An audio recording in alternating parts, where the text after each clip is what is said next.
고린도 후서 2장 14절에서 17절까지 말씀을 보겠습니다. 고린도 후서 2장 14절에서 17절까지입니다. 항상 우리를 그리스도 안에서 승리하게 하시고 또 어느 곳에서나 우리로 하여금 그분에 관한 지식의 향기를 나타내게 하시는 하나님께 이제 감사하노라. 이는 우리가 구원받은 사람들에게나 멸망하는 사람들에게나 하나님 앞에서는 그리스도의 향기이기 때문이라. 정녕 이 사람들에게는 사망에 이르는 사망의 향기나 멸망하는 사람들이죠, 저 사람들에게는 구원받은 사람들이죠, 생명에 이르는 생명의 향기라. 누가 이런 일들을 원만히 감당하겠느냐? 우리는 하나님의 말씀을 변개시킴으로써 이익을 취하는 여러 사람들과 같지 않고 오직 성실함으로써 또 하나님께로부터 난 자로서 하나님 앞에서와 그리스도 안에서 말하노라. 다같이 말씀을 위해 기도하겠습니다. 감사하신 주 하나님 아버지, 오전에 이어서 오후에도 영과 진리로 경배를 드릴 수 있도록 저희들에게 특권을 주시고 또 풍성한 말씀을 들을 수 있는 계기를 다시 한 번 더 마련해 주셔서 감사를 드립니다. 우리의 마음과 생각이 이 시간 변화되길 원합니다. 하나님의 말씀에 온전히 초점이 맞춰지고 그 말씀 가운데서 그 말씀의 능력으로 우리의 마음과 생각을 변화받길 원합니다. 우리가 그동안 미진했고 부족한 부분들이 있었다면 이런 계기들을 통해서 다시 한번 쇄신할 수 있는 계기가 되게 해주시고 각자가 주님께 더욱더 밀착하고 주님께서 원하시는 그러한 사람들로 변모될 수 있는 계기로 삼게 해주십시오. 우리가 머리로만 우리의 말씀을 받아들이는 것이 아니라 우리의 가슴으로 받아들이고 또 우리의 실생활에서 실제 변화로 또 열매로 드러날 수 있도록 주님께서 강력하게 이 시간 역사해 주십시오. 우리 모두를 성령으로 충만케 해주십시오. 마귀의 공격으로부터 보호해 주십시오. 주 예수 그리스도 이름으로 기도했습니다. 아멘. 이 시간에 그리스도의 향기라는 제목으로 설교하겠습니다. 그리스도의 향기. 세상에는 여러 가지 냄새가 있습니다. 여러 가지 향기들이 있습니다. 인간의 코로 맡을 수 있는 냄새의 종류가 얼마 전까지만 해도 1만 가지라고 이제 사람들이 생각했는데 더 연구를 하고 거듭한 끝에 무려 1조 가지나 된다고 그래요. 도대체 어떤 냄새들이 있길래 그런지 모르겠는데 1조 가지라고 과학자들은 이야기합니다. 그런데 이 다른 감각과는 다르게 이런 다양한 냄새를 객관적으로 표현할 수 있는 일반화된 어떤 언어적 표현이 없다 그래요. 예를 들면 색깔, 그러니까 시각으로 구분되는 색깔 같은 경우는 뭐 빨간색, 노란색, 파란색 등의 정형화된 표현들이 있잖아요. 청각도 어떻습니까? 귀로 듣는 소리를 주파수나 데시벨을 통해서 어떤 객관적인 숫자로 나타낼 수가 있잖아요. 미각은 또 어떻습니까? 쓴맛이냐 단맛이냐 신맛이냐 이렇게 표현하죠. 근데 냄새는 어떤 객관적인 정형화된 어떤 단어들이 없어요.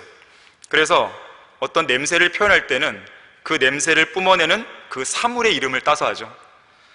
아카시아에서 나는 냄새를 다른 언어로 표현 안 하잖아요. 그냥 아카시아 냄새 이렇게 하죠. 커피 냄새도 그냥 커피 향, 그 이름을 따서 그냥 냄새를 뒤에다 붙여서 사용하는 것입니다. 흔히들 인간의 5가지 감각 중에서 다 있어야겠지만 굳이 없어도 살 수 있는 감각이 무엇이냐고 누군가가 물었어요. 그랬더니 대부분 사람들이 후각은 없어도 되지 않을까, 제일 첫 번째로 사람들이 꼽는다고 합니다. 그만큼 후각을 과소평가하는 것이에요. 이 철학자 칸트도 인간의 감각 중에서 가장 천박하면서 없어도 되는 감각으로 후각을 꼽았다고 그래요. 이 수년 전 미국의 한 광고회사에서 16살부터 22살까지의 청소년을 대상으로 설문조사를 한 적이 있었습니다. 컴퓨터나 휴대전화 같은 기계장치가 있고 그리고 인간의 후각이 있는데 둘 중에 하나를 포기하라. 그럼 너는 뭘 포기하느냐? 응답자 중 절반 이상이 코를 포기하는 쪽으로 선택을 했습니다. 사람들이 코에 대해서 너무 만만하게 생각하는 것이에요. 냄새는 매우 중요합니다. 특히 서로 의사소통하는 당사자들 간에 매우 큰 영향을 미쳐요. 상대방의 몸에서 이 기분 좋고 향기로운 냄새가 나면 대화의 분위기가 한층 더 진전을 이루죠. 하지만 몸에서 나는 채취나 입에서 나는 구취가 서로의 관계를 악화시키기도 합니다. 또 냄새의 중요성은 그것이 맛을 느끼는 미각과 연결되어 있다는 사실에서도 잘 나타나죠. 보통 음식의 맛이라고 하는 것이 냄새로 저장이 된다 그래요. 그래서 냄새를 맡지 못하면 맛의 감각도 대부분 잃어버리는 것이죠. 또 냄새를 통해서 상대방이 누구인지 가늠할 수 있죠. 딱 복도에서 어떤 냄새가 나면 그 형제가 지나갔구나, 그 자매가 지나갔구나 딱 알게 되는 것이에요. 이 눈이 잘 안 보여서 침침해서 앞을 잘 볼 수 없었던 이삭을 생각해 보십시오. 자기 앞에 서 있는 사람이 에서인지 야곱인지 구분하기 위해서 옷 냄새를 맡았죠. 분명히 어떤 특정한 사람, 그 사람만의 냄새가 있는 것입니다. 이 개는 인간보다 냄새를 잘 맡죠. 인간의 후각보다 개의 후각은 수십 배나 더 발달해 있다고 합니다. 그래서 우리가 맡을 수 없는 냄새를 개는 맡는다 그래요. 만약에 개가 우리가 맡을 수 없는 냄새를 어떤 언어로 표현했다면 우리는 아마 못 알아들을 것이에요. 그런 냄새가 있어? 그게 무슨 냄새인데? 특히 개는 이 발자국 소리만 듣고도 주인을 알아차린다 그러잖아요. 사실 이것은 청각 때문에 그런 것이 아니고 냄새 때문에 그런다 그래요. 그만큼 주인 냄새를 멀리서도 맡을 수 있다고 합니다. 자, 그래서 냄새만으로도 그 사람의 성별, 직업, 나이, 신분 등에 대한 기본적인 정보를 얻을 수 있습니다. 이런 이유로 어떤 사람의 몸에서 나는 특정한 냄새를 가리켜서 후각 신분증이라는 말을 써요. 후각 신분증. 그러니까 이제 그러니까 냄새를 통해서 그 사람이 어떠한 신분을 갖고 있는지를 알 수 있다는 것이죠. 어떤 증명사 되는 거예요. 이러한 후각 신분증은 인종과 나이, 주위 환경, 식생활, 건강 상태에 따라 다양하게 나타날 수 있는데, 특히 이 몸에서 나는 냄새 중에서 가장 강도가 높은 게 뭡니까? 겨드랑이 냄새예요. 인종적으로, 문화적으로 엄청난 차이가 존재한다고 합니다. 그 점에서는 흑인들과 한국 사람들이 양극단에 있다 그래요. 그래서 우리가 이 흑인들의 그런 채취를 느끼게 되면 도저히 못 견디는 거죠. 우리랑 안 맞는 거예요. 또 우리는 흔히 서양 사람들을 보면서 노린내가 난다 그러죠.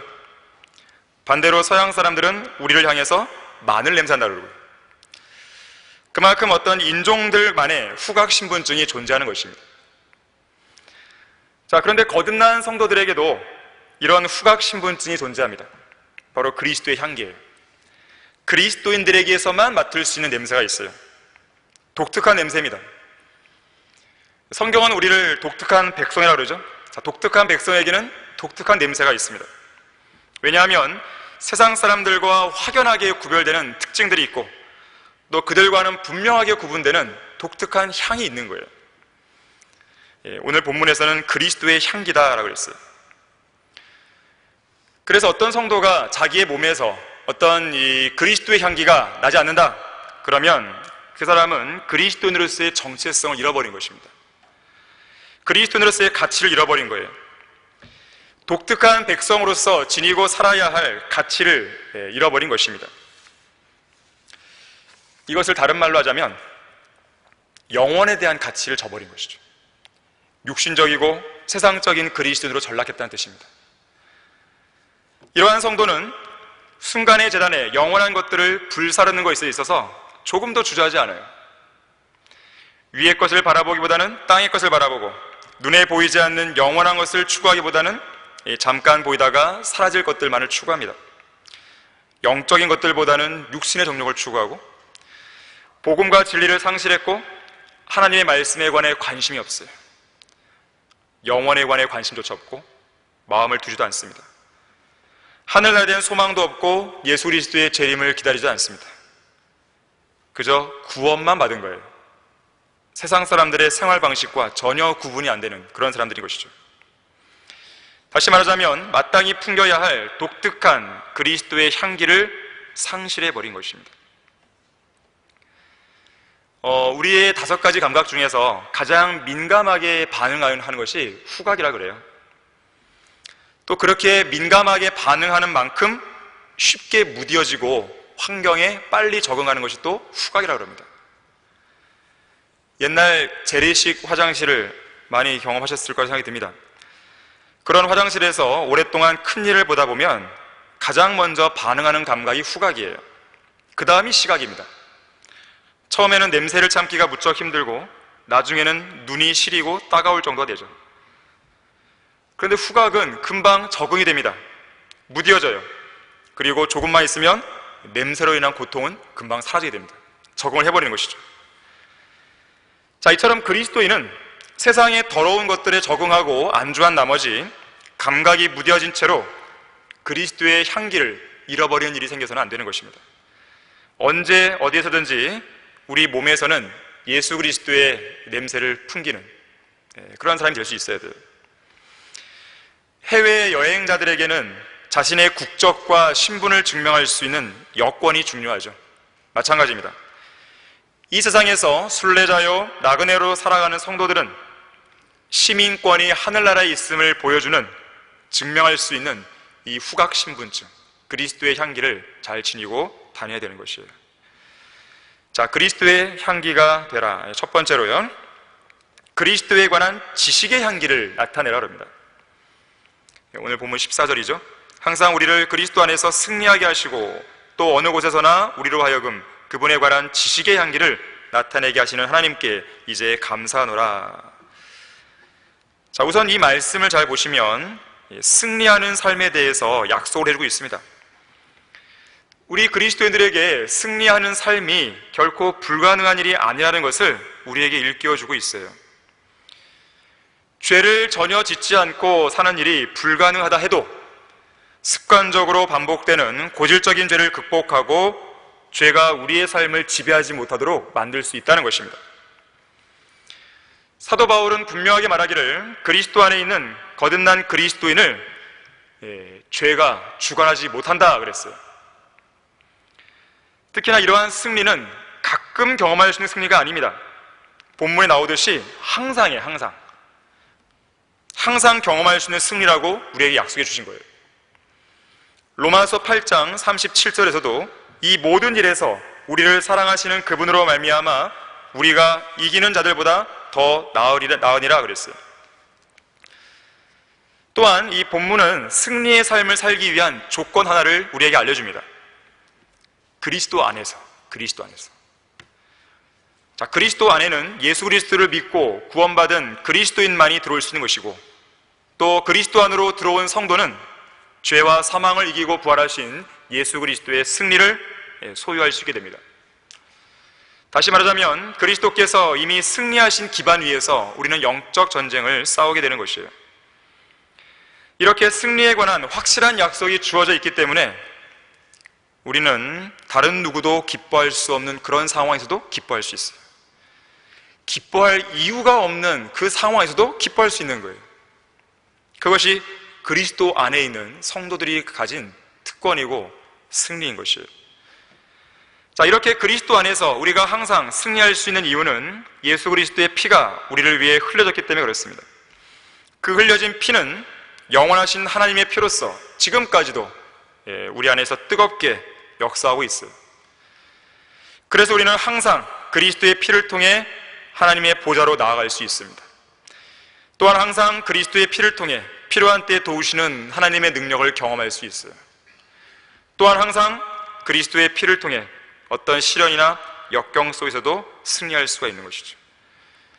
이 찬송가 176장이 그냥 있는 게 아닙니다. 죄에서 자유를 얻고 육체의 정욕을 이기려면 보혈의 능력을 힘입으라는 이 찬송이 그냥 부르는 게 아니에요. 실제로 우리가 예수 그리스도의 피의 능력을 통해서 그걸 경험해야 돼요. 그 피의 능력을 통해서 내 안에서 죄의 유혹이 사그라드는 경험을 해야 된단 말이에요. 내 안에서 그 죄의 힘이, 그 영향력이 약화되는 것을 경험하셔야 돼요. 그냥 우리가 입으로만 부르는 찬양이 아니라는 것이에요. 예수 그리스도의 피에는 능력이 있습니다. 우리를 영원한 지옥에서 건져냈잖아요. 그것만으로 입증이 된 것이에요. 근데 그뿐만입니까? 그것뿐만이 아니죠. 우리가 구원받은 이후의 모든 생활 속에서 예수 그리스도의 피가 관여되지 않은 것은 하나도 없어요. 기도의 응답, 주님의 보좌로 나아가는 것, 구령, 그 어떠한 사역, 모든 것들이 예수 그리스도께서 흘리신 그 피의 기반 위에서 이루어지고 있는 것입니다. 디모데후서 2장 1절도 그리스도 예수 안에 있는 은혜 가운데서 강건하라 그랬어요. 그냥 강건하라 안 그랬습니다. 그리스도 예수 안에 있는 은혜 가운데서. 왜 그럴까요? 바로 이 은혜가 예수 그리스도의 피를 통해 주어졌잖아요. 에베소서 6장 10절도 주 안에서와 그의 힘의 능력 안에서 강건하라 그랬습니다. 그냥 강건한 게 아니에요. 우리는 그냥 강건할 수가 없습니다. 우리는 싸울 수 없어요. 이길 수도 없고. 하지만 그리스도 안에 있으면 상황이 달라지게 되는 것이에요. 우리는 그것을 활용해야 됩니다. 그냥 우리가 설교하고 어떤 강의 시간에 진리의 말씀들을, 지식을 그냥 쭉 나열하는 게 아니란 말이에요. 나열된 지식을 내가 머리에다 담는 게 아니란 말이에요. 우리가 배우는 신학이나 우리가 배우는 지식은 살아있는 것입니다. 살아있다고 하는 것은 우리의 생활 속에 그대로 적용하라는 것이에요. 실제로 적용하고 내가 그걸 경험을 해야 됩니다. 그래야만 그것이 내 지식이 될 수 있어요. 그래야만 그러한 성도는 이 영적 생활 자체가 막 생동감이 있는 거예요. 그야말로 눈빛이 막 살아있는 것이죠. 승리의 경험을 했기 때문에, 그것이 어떤 경험인지 알기 때문에 그런 거예요. 자, 이렇게 그리스도 안에서 승리를 이루며 사는 성도에게는 의도하지 않아도 자연스럽게 풍겨나는 향기가 있는 거예요. 바로 그것이 그리스도에 관한 지식의 향기인 거예요. 이 향기는 장소를 불문하고 어느 곳에서나 풍깁니다. 이 향기는 숨기거나 감출 수 없어요. 인위적으로 바꾼다? 그것도 안 됩니다. 그리스도의 향기라고 하는 것은 내가 억지로 꾸며내는 게 아닙니다. 그냥 드러나는 거예요. 어떤 설교자가 복음과 진리의 지식을 증거함으로써 그리스도에 관한 지식의 향기를 나타내는 그런 성도들에 대해서 이렇게 이야기한 적이 있습니다. 그리스도의 일꾼들이 있는 곳은 그 어디에라도 향기가 나기 마련이다. 향기가 그 가까이 있는 사람들에게 느껴지지 않는 것이 불가능한 것처럼 그리스도인에게 향기가 없는 것은 불가능하다. 향기가 공기 중으로 퍼져나가 사람들의 주의를 집중시키는 것처럼 그리스도인은 그들을 둘러싼 환경을 본질적으로 변화시켜서 어떤 사람은 멀리 쫓아버리는가 하면 또 어떤 사람은 그 향기의 매력에 이끌리게 한다. 그리고 그 매력에 이끌리는 사람들은 자기도 모르는 사이에 내적인 변화를 경험하면서 예수 그리스도를 믿고 영접하게 된다 그랬어요. 다시 말하자면 그리스도인들이 풍기는 그리스도에 관한 지식의 향기가 세상과 죄인들의 마음을 압도하는 것이에요. 자, 진리의 지식에는 힘이 있습니다. 세상을 압도하는 강력한 힘이 있어요. 그 힘이 압도하는 곳에 위대한 승리가 있는 것이고 위대한 변화와 간증이 나타나는 것이에요. 그래서 우리는 진리의 지식으로 무장해야 됩니다. 언제 어디에서든지 성경적인 지식의 향기가 뿜어져 나와야 돼요. 입을 열어서 예수 그리스도와 십자가와 그리고 진리의 말씀을 전파해야 됩니다. 입만 열면 욕을 하는 사람들이 있습니다. 입만 열면 세상의 더러운 말들이나 유행어나 유행가나 거짓말이나 음담패설이나 불평이나 불만이나 시기나 증오 등을 쏟아내는 사람들이 있어요. 자, 그러한 사람은 누구와 같냐면 입냄새가 지독하게 나는 냄새, 사람들과 똑같은 것이에요. 자, 우리 그리스도인들에게서는 그런 입냄새가 나서는 안 됩니다. 진리의 지식으로 마음을 새롭게 함으로써 말씀의 물로 악취들을 다 씻어내야 돼요. 그리스도인은 진리의 지식으로 세상을 압도하는 사람이 되어야 되지 그 반대가 되어서는 안 됩니다. 중동 지방에 뜨겁게 내리쬐는 태양 아래서 건조한 초원을 가로지르며 간절하게 물을 찾아 헤매는 사슴이 있습니다. 이 사슴에게는 저 먼 곳에 있는 물냄새를 맡을 수 있고 또 그곳까지 찾아갈 수 있는 능력이 있다 그래요. 자, 그런데 사슴이 물을 찾는 이유는 두 가지입니다. 우선 기본적으로는 갈증을 해소하기 위한 것이겠죠. 두 번째는 자신의 생존과 직결되어 있는데 이 사슴에게는 그 특유의 냄새가 난다 그래요. 그래서 사슴을 잡아먹는 이 포식동물들이 사슴을 쫓다가 사슴이 갑자기 시야에서 없어져요. 그러면 그 사슴에게서 나는 독특한 냄새를 맡고 찾아간다 그래요. 그래서 사슴의 처지에서 보게 되면 몸에서 그 냄새를 빨리 지워야만 포식동물에게서 벗어날 수 있겠죠. 그래서 목마름을 해소하기 위한 것뿐만 아니라 자기 몸에서 나는 그 특유한 냄새를 씻어내기 위해 시냇물을 갈망할 때가 있다는 것이에요. 그래서 사슴에게는 시냇물을 찾느냐 못 찾느냐가 사느냐 죽느냐의 문제로 직결되는 것이죠. 자, 그리스도인들도 죄와 세상에 연루되다 보면 세상 냄새, 특유한 죄의 냄새가 나기 시작합니다. 이 냄새를 가장 먼저 맡은 존재는 사탄이죠. 그리고 울부짖는 사자처럼 우리를 삼키기 위해 접근해 옵니다. 사탄은 죄의 냄새를 맡아요. 죄의 냄새를 즐기고 죄의 냄새를 찾아다닙니다. 시체를 먹는 독수리나 하이에나 무리처럼 죄의 냄새를 풍기는 그리스도인들을 삼키기 위해 주시하고 있다가 조금이라도 냄새가 나면 몰려드는 것이죠. 몰려들고 우리 주위를 둘러싸고 압박하고 억누르고 그리고 올가매고 정복해버리는 것이죠. 누구든지 정복을 당하면 정복한 자의 종이 되는 것이죠. 여러분 아시겠지만 인도네시아 이 수마트라에는 세계에서 가장 희귀한 꽃이 있죠. 바로 이름하여 시체꽃이에요. 시체꽃. 그 이름처럼 시체가 썩을 때 나는 듯한 악취를 풍기는 꽃입니다. 그 냄새가 무려 최대 800m까지 퍼져나가요. 그래서 이 식물원 직원들도 마스크를 써야 할 정도라고 그러고요. 심하면 그 냄새 때문에 어지럼증을 호소하고 구토하는 관광객들도 있다고 합니다. 자, 이렇듯 지독한 악취 때문에 다른 꽃들과는 다르게 이 꽃가루를 벌이나 나비가 날아주는 게 아니라 파리가 옮긴다 그래요. 파리가. 파리떼가 항상 이 시체꽃에는 몰려듭니다. 자, 이렇듯 더러운 죄와 세상과 육신의 냄새로 마귀의 세력들을 여러분 근처로 끌어들여서는 안 되는 것입니다. 이런 냄새를 즉각 지워야 되는 것인데 항상 말씀의 물로 씻어야 하는 이유가 바로 여기에 있는 것이죠. 그래서 그리스도인들에게는 진리의 지식으로 무장하느냐 무장하지 않느냐의 문제, 또는 더러운 죄의 향기가 아니라 그리스도에 관한 지식의 향기를 나타내느냐 나타내지 않느냐의 문제가 울부짖는 사자 마귀에게 잡아먹히느냐 잡아먹히지 않느냐의 문제로 직결되어 있는 것이죠. 우리가 진리의 지식으로 무장하고 있으면 많은 부분에 있어서 유익이 있습니다. 또 많은 위험에서 벗어날 수가 있는 거예요.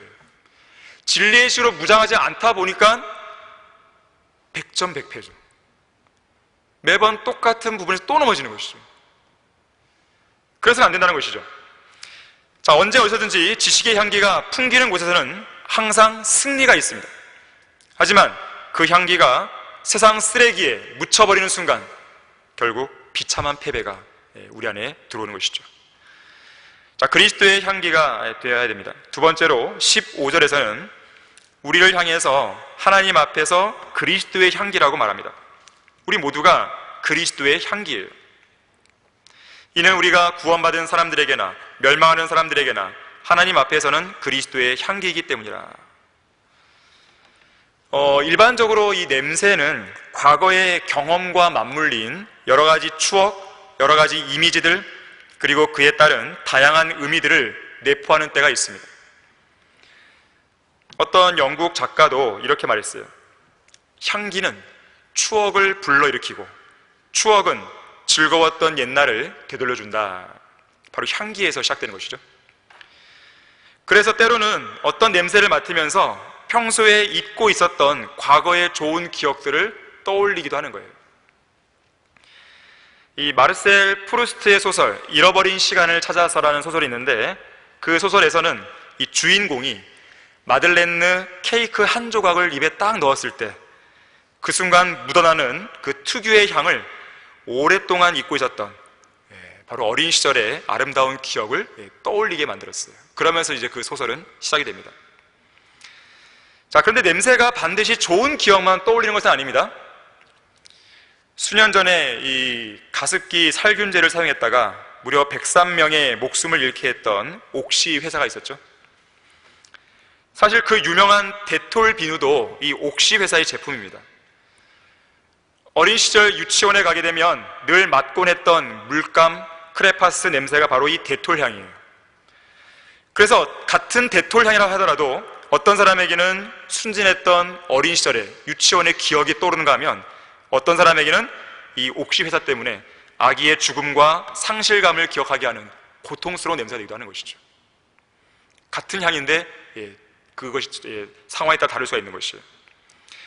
때로는 냄새가요, 그 냄새를 내게 했던 그 당사자를 생각나게 할 때도 있습니다. 돌아가신 부모님을 생각나게 할 때도 있죠. 어렸을 때 일찍 죽어버린 자녀들을 생각나게 할 수도 있습니다.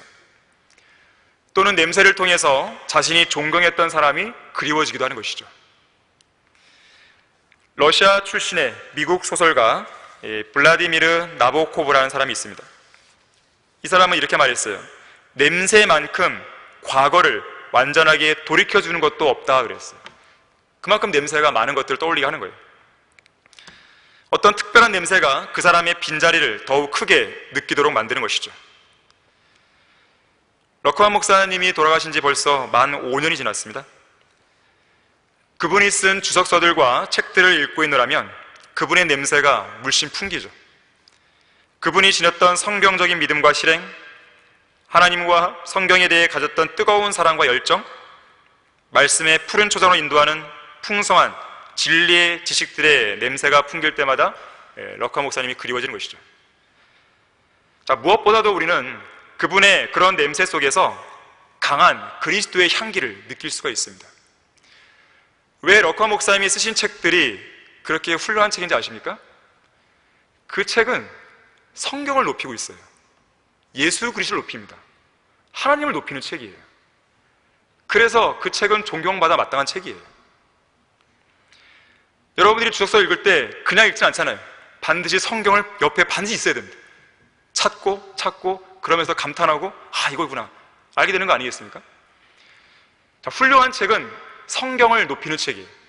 진리의 말씀을 높이고 주님을 높이는 바로 그 책이 훌륭한 책입니다. 하나님께서 인도하시는 책이에요. 우리는 그러한 향기를 느낄 수 있는 거예요.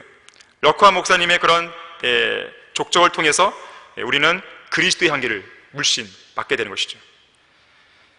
마찬가지로 세상 사람들은 우리 그리스도인들을 볼 때에 그리스도의 향기를 맡을 수 있어야 됩니다.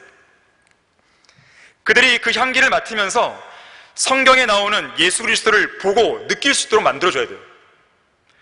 세상은 우리를 보면서 하나님이신 그리스도께서 보잘것없는 죄인들을 위해 하신 위대한 일들을 느끼고 볼 수 있도록 해야 되는 것이에요.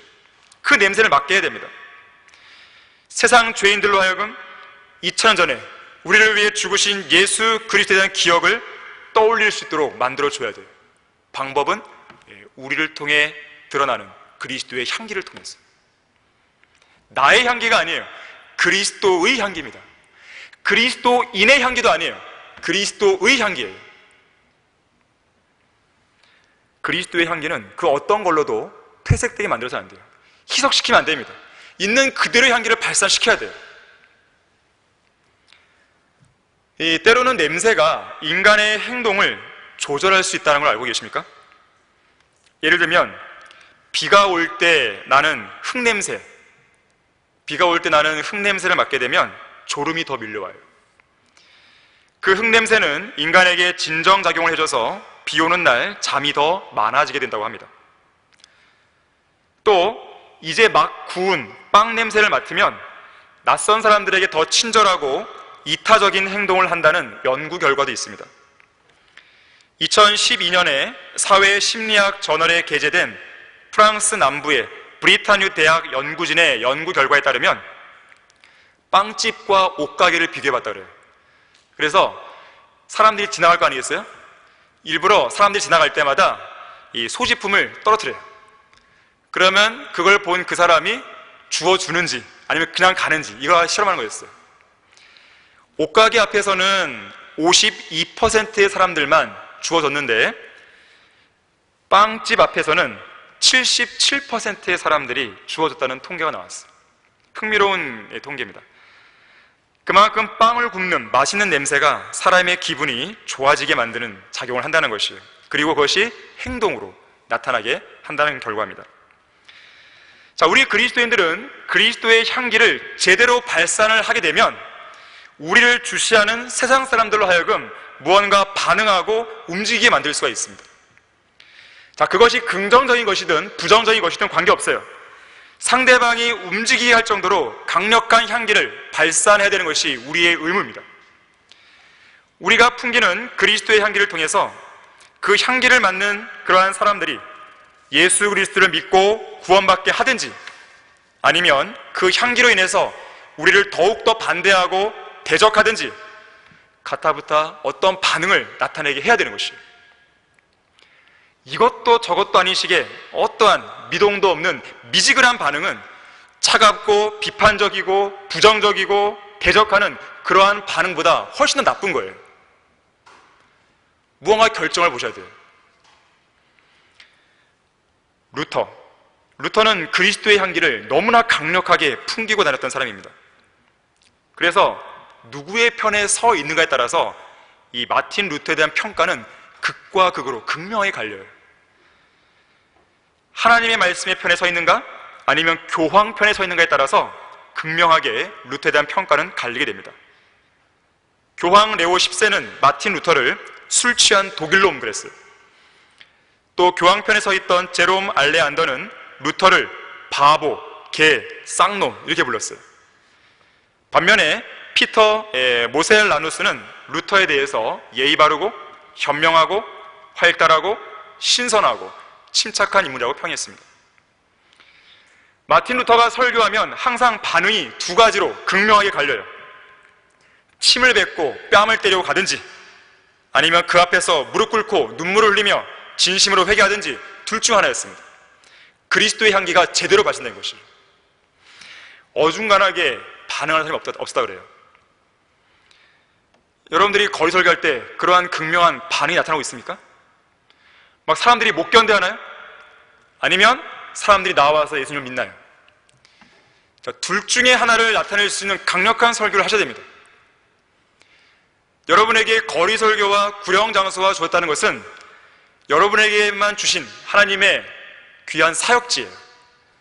거기에서 여러분들이 1시간 동안 구령하고 설교할 때에 여러분이 전파하는 그 메시지를 통해서 뭔가 승부를 내셔야 되는 것이에요. 하나님의 능력을 통해서 전파되는 그 짧은 5분, 6분, 7분간의 그 메시지를 통해서 거기를 지나다니는 사람들, 아니면 서 있는 그 사람들에게 강력하게 뭔가를 결판을 내야 됩니다. 구원받게 하든지, 아니면 반대를 하고 대적하게 만들든지. 자, 그것은 얼마나 여러분들이 그리스도의 향기를 발산하는 것에 달려있어요. 샘 존스는 술 주정뱅이였지만 구원받은 이후에 성경을 들고 죄인들을 회개로 이끌기 위한 사역을 했습니다. 그를 통해서 수천 명의 회심자가 생겨났어요. 샘 존스의 설교가 얼마나 강력했든지 술집들이 문을 닫았고 극장이 문을 닫았고, 그가 설교한 도시에서는 저주와 도박이 자취를 감추고 수많은 죄인들이 회심을 합니다. 물론 이 시대는 배교의 시대이기 때문에 이런 샘 존스의 사역과 같은 그런 모습은 기대할 수 없습니다. 그러나 최소한 내게 맡겨진 사람이 한 명이든 두 명이든 간에 어쨌든 나는 하나님의 말씀을 강력하게 전할 책임이 있는 것이에요. 있는 그대로.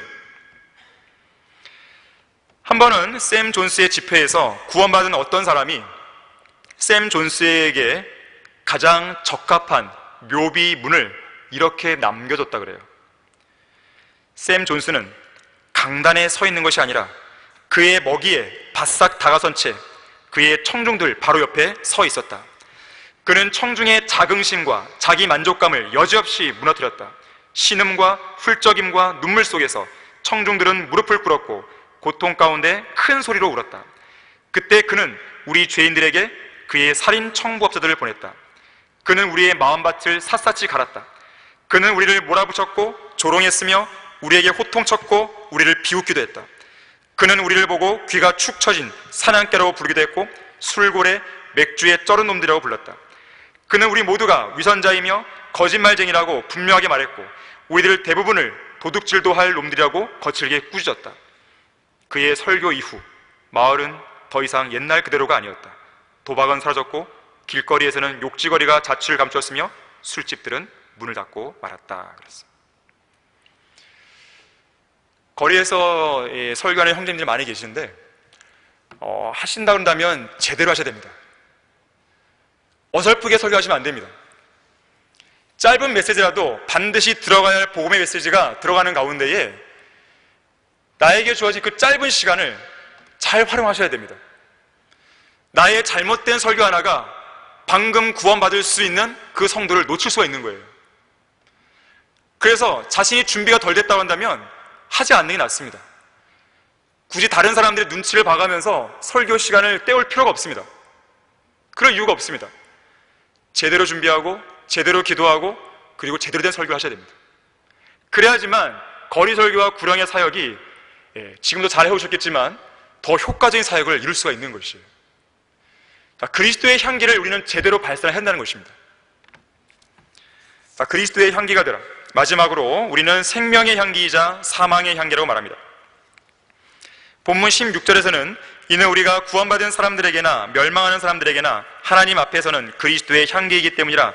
정녕 이 사람들에게는 사망에 이르는 사망의 향기이나 저 사람들에게는 생명에 이르는 생명의 향기라 그랬어요. 흔히 향수, 향기를 의미하는 영어 단어가 perfume이죠. 이것의 이제 어원적인 의미를 보게 되면 무언가를 태우는 과정에서, 무언가를 불태우는 과정에서 연기를 통해 나오는 것, 그 의미가 있어요. 이 14세기 유럽에 흑사병이 강타했을 때 사람들은 마당이나 길거리에서 소나무 그리고 로즈메리를 태워서 질병의 확산을 방지하려고 했다고 합니다. 또 당시에는 질병을 예방하기 위해서뿐만 아니라 이 채취를, 몸에서 나는 냄새에 감추기 위해서 향수를 사용했다고 그래요. 중세 유럽 사회는 목욕하는 문화가 아직은 아니었잖아요.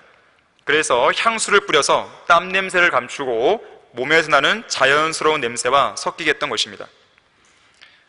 자, 그런데 이 향기에 대한 어원적인 의미는 좀 더 거슬러 올라갑니다. 바로 구약 성경에 나와요. 구약 시대에는 그분의 백성들이 희생 제물을 태울 때 연기를 통해 나오는 그 향기를 하나님께서 맡으시죠. 그리고 향기로운 제물을 받으시게 됩니다. 자, 그런데 출애굽기 29장 14절 한번 찾아보겠습니다. 출애굽기 29장 14절입니다.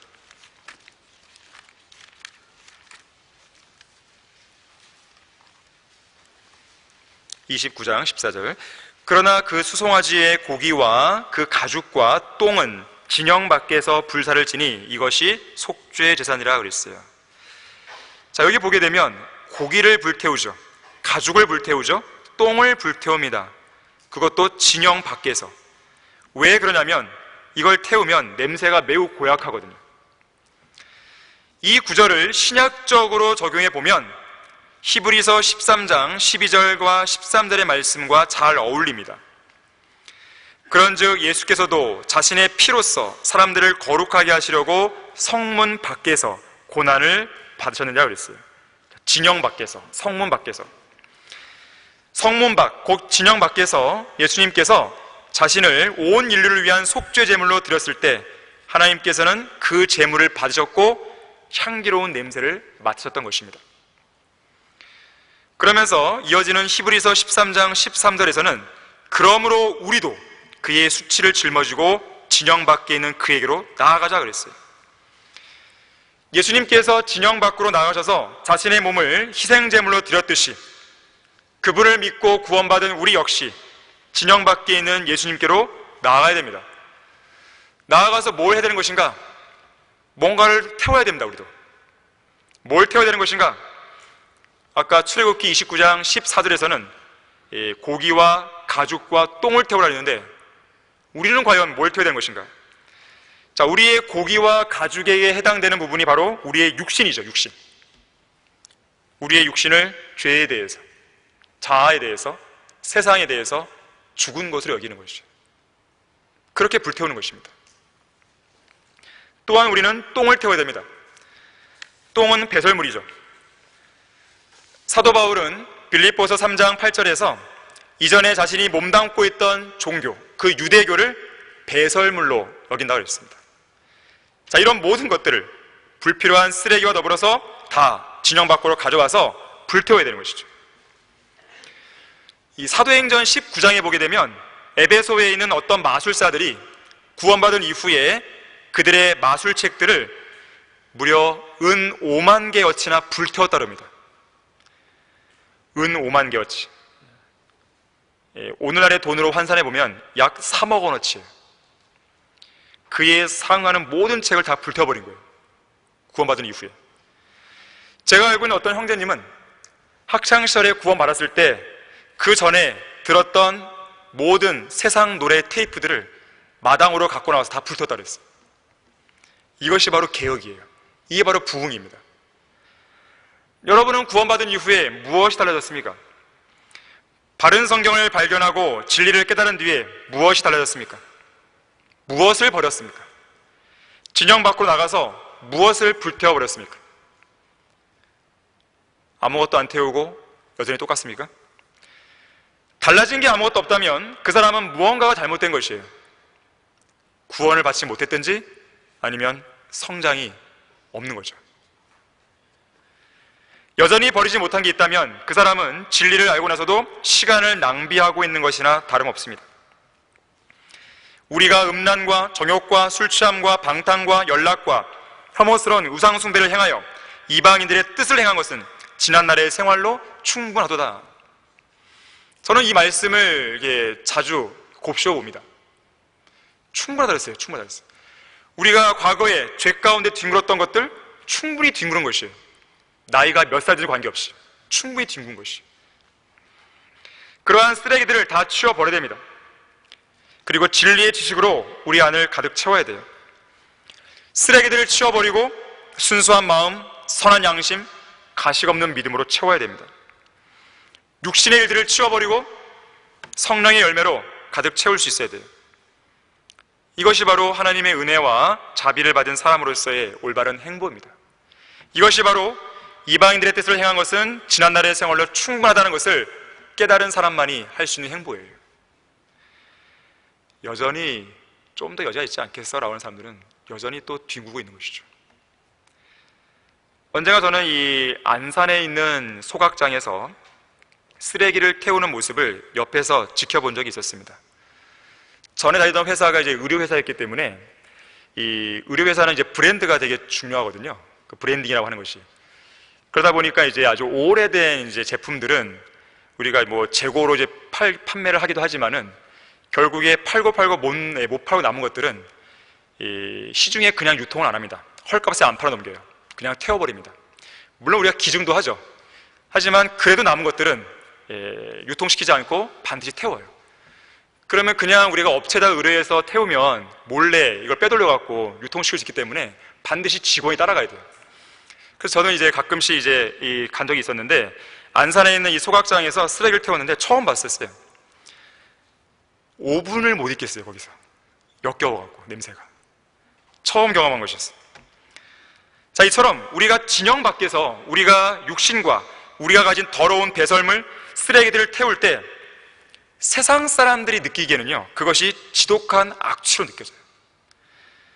우리가 세상의 가치관이나 세상적인 생활 방식에 대해서는 죽어있기 때문에 그것을 세상 사람들의 육신의 콧구멍이 맡기에는 썩어가는 시체가 내는 냄새만큼이나 지독한 악취 냄새로 맡게 되는 것이죠. 그래서 본문에서는 세상에 멸망하는 사람들에게는 그리스도의 향기가 사망의 향기라고 말씀하는 것이죠. 하지만 하나님께는 오히려 그것이 향기로운 제물과 기쁨이 됩니다. 우리가 육신적인 것들을 태우면 태울수록, 죽이면 죽일수록 하나님께서는 그 향기를 맡고 기뻐하시는 거예요. 하지만 세상 사람들은 되게 싫어하는 것이죠. 역겹다고. 하지만 그 모습을 지켜본 다른 그리스도인들은 같이 기뻐하는 거예요. 왜냐하면 옛사람이 죽으면 죽을수록 우리 안에는 속사람이 드러나기 때문에 그렇습니다. 육신이 죽으면 죽을수록 참 생명이요 참된 향기인 예수 그리스도의 향기가 온전히 드러나는 것이에요. 그리스도인은 죽어야만 제대로 된 향기를 낼 수 있는 사람들입니다. 죄와 세상과 육신에 대해서 왕성하게 살아있다면 그 성도는 지금 냄새가 나는 거예요. 악취 냄새가. 가끔씩 형제자매들과 교제를 하다 보면은 그리스도인으로서 낼 수 있는 향기가 아닌데 이 말이나 언사나 이런 것들, 특히 그리스도인들은 세상 사람들이 쓰는 그런 유행어를 쓸 필요 없거든요. 그런 말들 따라 쓸 필요 없거든요. 대박은 뭐예요? 대박은 어색합니다. 그것이 그리스도인 별로 안 어울려요. 그런 말들을 뭐 다양한 말들이 있잖아요. 뭐 짧게 쓰는 말들, 굳이 그걸 쓸 이유가 없어요. 세상 사람처럼 살 필요가 없습니다. 굳이 그럴 이유가 없죠. 우리가 자, 그리스도인은 온갖 세상 쓰레기 냄새를 풍겨서는 안 됩니다. 갈라디아서 2장 20절에서는 뭐라 그래요? 내가 그리스도와 함께 십자가에 못 박혀 있으나 그럼에도 나는 살아있노라. 그러나 내가 사는 것이 아니요 그리스도께서 내 안에 사시는 것이라. 내가 이제 육신 안에서 사는 삶은 나를 사랑하시어 나를 위해 자신을 주신 하나님의 아들을 믿는 믿음으로 사는 것이라 그랬어요. 이것이 우리의 정체성이에요. 내가 사는 게 아니에요. 난 죽어야 돼요. 그리고 그리스도께서 내 안에서 사시도록 그 자리를 내어드려야 됩니다. 그것이 그리스도의 향기를 제대로 발산할 수 있는 방법이에요. 결론을 맺겠습니다. 오늘 본문 16절 끝에서는 누가 이런 일들을 원만히 감당하겠느냐 그랬어요. 그리고 17절에서 그 답이 주어지죠. 우리는 하나님의 말씀을 변개시킴으로써 이익을 취하는 여러 사람들과 같지 않고 오직 성실함으로써 또 하나님께로부터 난 자로서 하나님 앞에서와 그리스도 안에서 말하노라 그랬어요.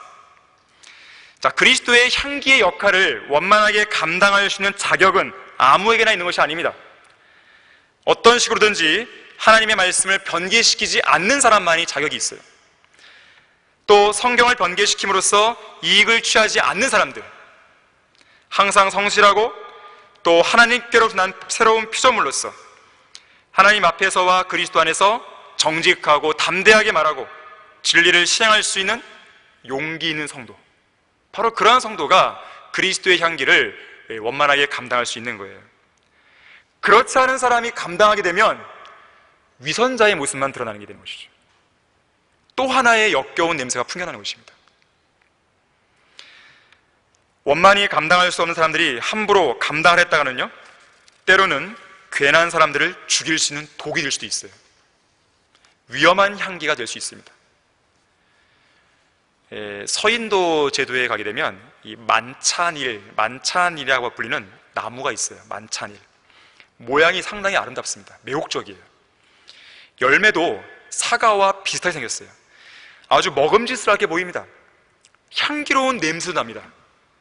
하지만 그걸 먹으면 당장 죽어버려요. 그 열매의 그 즙이 몇 방울만 피부에 닿아도 물집이 생기고 때로는 극심한 통증을 유발시킨다고 그래요. 자, 그리스도의 향기를 감당할 수 없는, 그런 자격이 없는 사람이 나 그리스도의 향기를 감당해 볼래 라고 하는 순간 독을 만들어낼 수 있는 것이죠. 이 땅의 기독교계가 바로 그 모습이에요. 한국식 기독교. 제대로 된 그리스도의 향기를 내는 그런 교회들이 아니라 낼 만한 자격도 없고 감당할 만한 그런 자격도 없는 그런 사람들이 내려고 했다가 기이한 기독교가 나와버린 것이죠. 괴물과 같은 것이. 수많은 사람들을 지옥으로 이끌고 있잖아요. 자, 그러나 하나님께서는 우리가 그리스도의 향기를 원만히 감당할 수 있는 성도가 되기를 원하십니다. 자, 그렇게 하려면 여러분의 손안에 들려있는 한글 킹제임스 성경을 진정으로 사랑하셔야 됩니다. 굳건히 수호하셔야 되고 부지런히 읽고 묵상하고 공부하고 암송하고 또 성경 말씀 있는 그대로를 실행해서 진리의 지식으로 무장해야 돼요. 그렇게 함으로써 그리스도에 관한 지식의 향기를 발산해야 됩니다. 또한 세상적이고 육신적인 모든 더러운 죄들을 온전히 불태우고 죽임으로써 그리스도를 여과 없이 드러내서 그리스도의 향기를 발산해야 됩니다. 그러한 향기가 세상 사람들에게 사망의 향기로 인식되어 설령 여러분들이 곤경에 처하는 한이 있더라도 위축되거나 좌절하지 말고 여러분 안에 있는 강한 그리스도의 향기로 사람들을, 세상을 압도할 수 있어야 됩니다. 그러할 때 여러분에게는 그리스도에게서만 느낄 수 있는 독특한 향기가 풍기게 되는 것이죠. 우리가 성도들 간의 교제를 통해서 느끼고 싶고 맡고 싶은 것은 바로 그런 향기예요.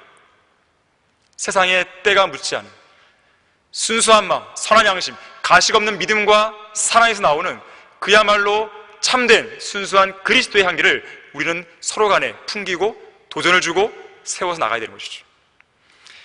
온갖 죄악과 거짓교리로 악취가 가득한 이 배교의 시대에 하나님께서 그리스도의 향기를 맡을 수 있도록 그 향기를 풍기는 우리 모두가 되기를 바라는 것입니다. 다 같이 기도하겠습니다. 감사하신 주 하나님 아버지, 우리의 마음과 생각을 다시 한번 설교 말씀을 통해 새롭게 해주시고 우리 안에 그런 부족한 부분들을 주님 앞에 내려놓는 가운데 마음의 새로운 결단들을 할 수 있도록 역사해 주셔서 감사드립니다. 오전과 오후에 각자가 주님 앞에 내려놓은 그 모든 헌신의 제목들을 주님께서 기억해 주시고 우리의 영적 생활에서 반드시 열매로서 연결될 수 있도록 주님께서 역사해 주십시오. 우리가 어떠한 상황에서도 그리스도의 향기를 온전히 발산하는 참된 그리스도인으로서의 면모를 유감없이 드러내기 원합니다. 모든 걸 감사드리며 주 예수 그리스도 이름으로 기도했습니다.